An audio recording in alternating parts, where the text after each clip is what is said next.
Protein protein protein हर जगह यही फैली हुई है कि ये प्रोटीन खाइए, वो प्रोटीन खाइए, इतना जूस पीजिए, इतना कीजिए। देखिए, पहले के ज़माने में तो कोई जूस नहीं पिया जाता था। इसी आटे के अंदर ही आज मैं आपको ऐसी ऐसी बातें बताऊंगी जिससे सौभाग्य की प्राप्ति भी होगी, साथ में सेहत की प्राप्ति भी होगी, साथ में जो है बच्चे जो है इरिटेट रहते हैं या खुद आपको गुस्सा आता है, ये सारे कारण हम आप इस आटे से जानेंगे। आटा हर घर में गूंदा जाता है। आटे की क्वालिटी क्या होनी चाहिए, क्या आप आटा खाते हैं, कैसा आटा होना चाहिए, इसमें क्या क्या चीज़ मिलनी चाहिए, ये सारी बातें हमारे जो बड़े बुजुर्ग किया करते थे आज मैं आपके साथ शेयर करूंगी। मुझे मौका मिला है इसमें बताने का, तो आज मैं देखिए आपको वो बातें बताऊंगी जो आप कहीं अपने बड़े बुजुर्ग से पूछेंगे तो कहेंगे हाँ ये सारी बातें सही है।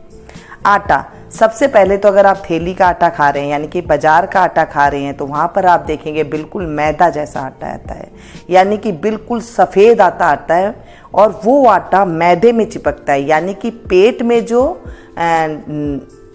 नलियां हैं उसे मैदा कहा जाता है, उसमें चिपक जाता है। यहाँ पर मैं थोड़ा सा सेंधा नमक डाल रही हूँ। अब आप लोग का कई लोग का सवाल होगा कि नमक क्यों डालें आटे में। आटे में नमक डाला जाता था और ये आटा किस तरह का आटा है ये भी मैं आपको बाद में बताऊंगी। नमक डालने से घर में बरकत होती है और साथ में जो है कोई नमकीन नहीं होता है आटा, चाहे आप एक चुटकी भर डाल दीजिए, इससे जो है साथ में जो घर में मनमुटाव होता है वो भी नहीं होता है। कहा जाता है ना मैंने इसका नमक खाया है, ऐसे नमक का इतना प्रभाव होता है। एक चुटकी हम इसमें चीनी डालेंगे। चीनी डालने से घर में मिठास बढ़ती है, घर में बरकत बढ़ती है। कोई मीठी नहीं होगी इससे रोटी, चाहे आप 2 दाने डाल दीजिए, इससे इसका इफेक्ट बहुत बढ़िया आता है। ये हमारे बड़े बुजुर्ग किया करते थे और हम भी ये करते हैं, तो ये अच्छी बातें हैं घर के अंदर निभानी। घर में एकता होती है। आप 4 घर में रहते हैं तो चारों की अलग अलग राय होती है, कोई एक राय नहीं होती है। पहले एक जो कहता था वो ही राय चलती थी। अब बस सिर्फ 1 पिंच से भी कम हमने हल्दी की डाली है। हल्दी डालने से भी घर में जो है ज्ञान बढ़ता है, बच्चे कहना मानते हैं। अगर आपस में मन मुटाव है तो वो भी रहना बंद हो जाता है। सिर्फ आटे से ही देखिए, रोटी तो हम सभी खाते हैं, इसमें कुछ बिगड़ नहीं जाएगा।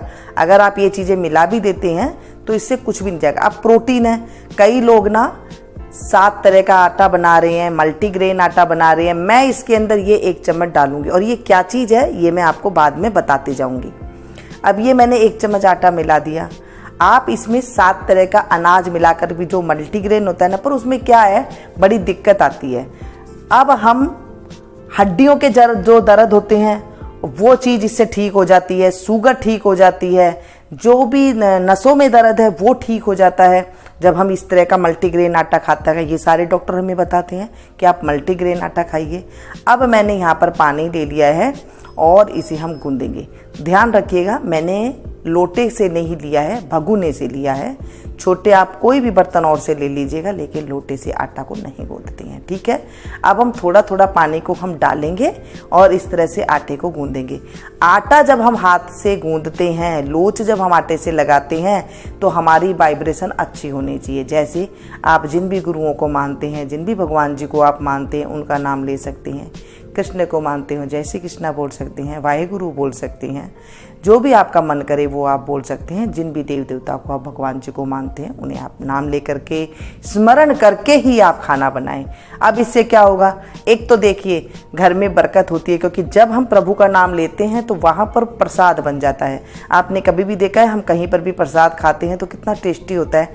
एक तो जिन औरतों के हाथ में या जो भी भाई बहन खाना बनाते हैं जिनके हाथ में टेस्ट नहीं आता है, पहली काम तो आप ये करना शुरू करें। दोनों हाथ से आप लोच लगाएं तो सबसे बेस्ट है। पहले ज़मीन में बैठ के काफ़ी सारा आटा लोच लगाते थे। क्यों? औरतों के जितने भी ओवरी में जो प्रॉब्लम होती है, जो नीचे बच्चेदानी में प्रॉब्लम होती है, जिनकी बच्चों की प्रॉब्लम होती है, ये सब ठीक हो जाया करती थी।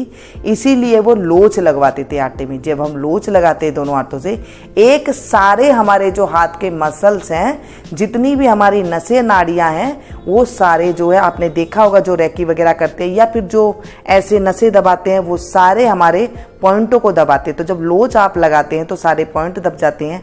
अब परात में नीचे आटा लगा हुआ नहीं होना चाहिए।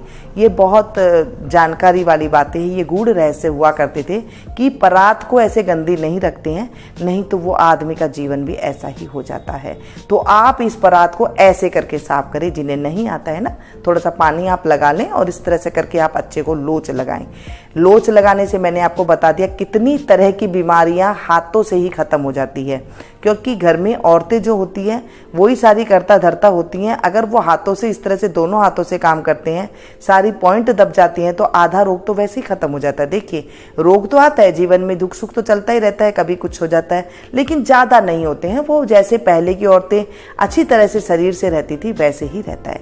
अब आटे को थोड़ा सा आप देखें तो हमने इतना सॉफ्ट किया है, ज़्यादा नरम भी नहीं है, ज़्यादा टाइट भी नहीं है। और यहाँ पर मैंने कपड़े को धो लिया है। एक साफ सुथरा कपड़ा ले लीजिए और उसे धो करके इस तरह से ढक करके रख दीजिए।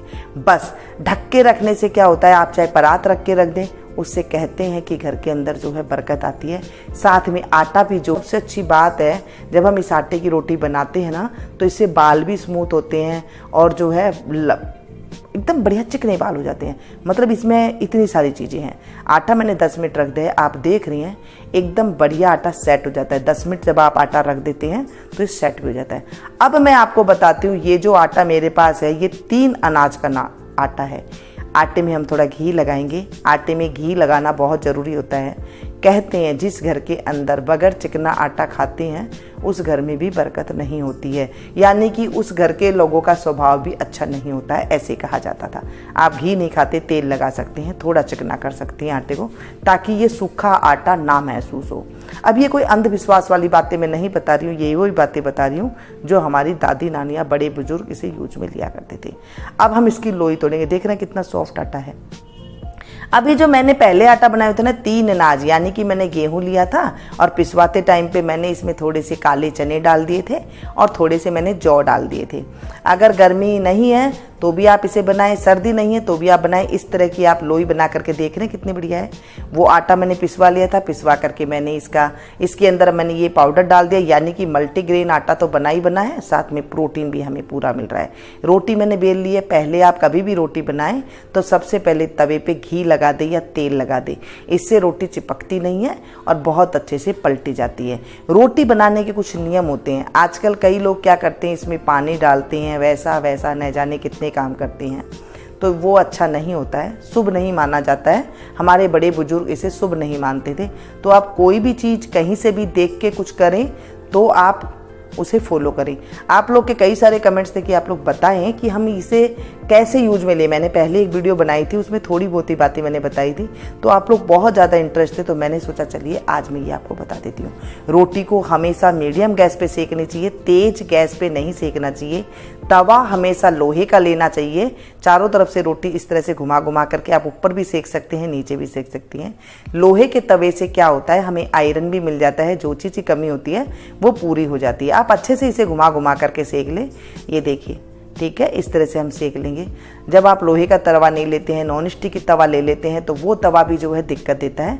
आप लोहे का तवा लेने की कोशिश करें ताकि उससे जो है आपको बताए। अब ये देखिए, रोटी घी हमने लगा दी। आप घी लगाएं या ना लगाएं वो आपकी मर्जी है।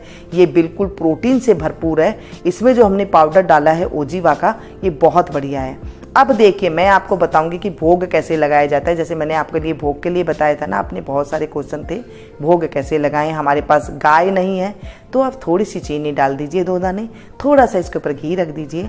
आप एक छलनी ले लीजिए जिसमें हम चाय छानते हैं, बस इतना सा टुकड़ा तोड़ करके इस तरह से लगा दिए। देखिए, घर में हवन भी हो गया, खुशबू भी हो गई, आपका प्रसाद भी लग गया और वो प्रसाद बन गया। जो आपने खाना बनाया है प्रसाद बन गया, हेल्दी, प्रोटीन से भरपूर। ये आपको प्रसाद आज का कैसा लगा ज़रूर मुझे बताइएगा। और देखिए, ये जो मैंने आपको ओजीवा का बताया, अगर आपको लेना है तो मैं नीचे डिस्क्रिप्शन में इसका लिंक दे दूंगी, आप वहाँ पर जाकर इसे परचेज कर सकते हैं, खरीद सकते हैं, ताकि आपको थोड़े से रेट जो है मेरे नाम से थोड़े कम मिल जाएंगे। और ये देखिए, हाँ, आप 7 अनाज बनाना चाहते तो आप 7 अनाज का मल्टीग्रेन आटा भी बना सकते हैं। मिलती हूँ फिर से एक नई वीडियो में।